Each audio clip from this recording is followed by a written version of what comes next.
Alright, so yeah, we already talked about a lot of lenses here on this channel and especially some reasons why you should buy them or not. And today I want to talk about one of my favorite lenses, the RF35mm 1.8 macro. So let's get started.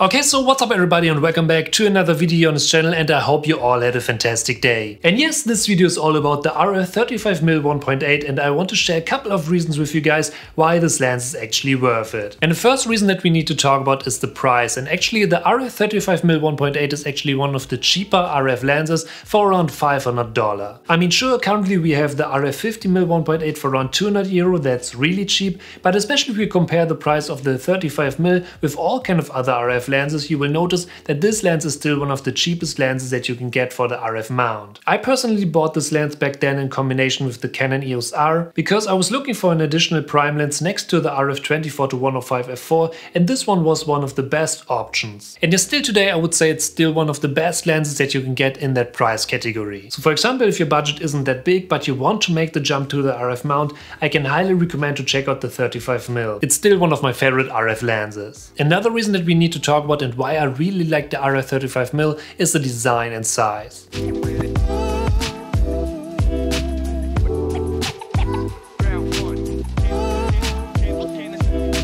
Because if we take a look at the 35mm, we can see that there are just two switches for the focus settings and the stabilization, and of course the focus ring next to the additional ring that you can use for specific settings as an example. And yes, in this case I always use this additional ring to set up my ISO, because in this case I don't need to switch to the menu to adjust all my settings like the shutter speed, aperture, or ISO. And yes, to use this additional ring is actually a really nice feature because it makes the whole photography workflow way easier. And on top, the overall setup that I mostly use isn't that huge and heavy, so I really like the small and compact size. So especially in this case, the 35mm is perfect for everyone who likes to travel light as well. But what's about some other features of the 35mm? And well, this lens is a 1.8 lens, so you have a huge advantage in low light situations because it lets a lot of light in.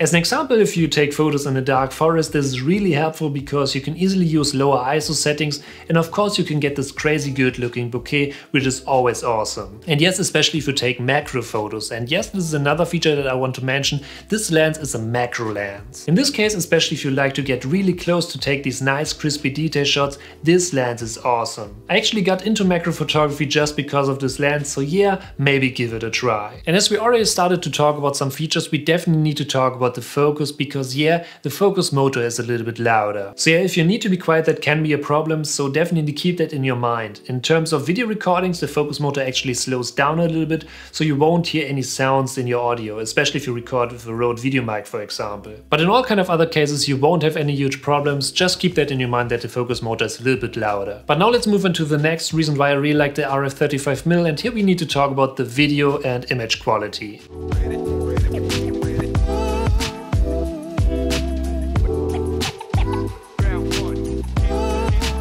And yes, the overall image quality is just phenomenal. I really like the overall 35mm look, especially in combination with a really nice shallow depth of field, and I always have this lens in my camera bag for all kind of photo and video sessions. So yeah, this is actually one of my favorite lenses and the results are always great. So let's take a look at a couple of results and you will see that it's absolutely worth it. And don't forget, here we are talking about an entry-level lens for the RF mount.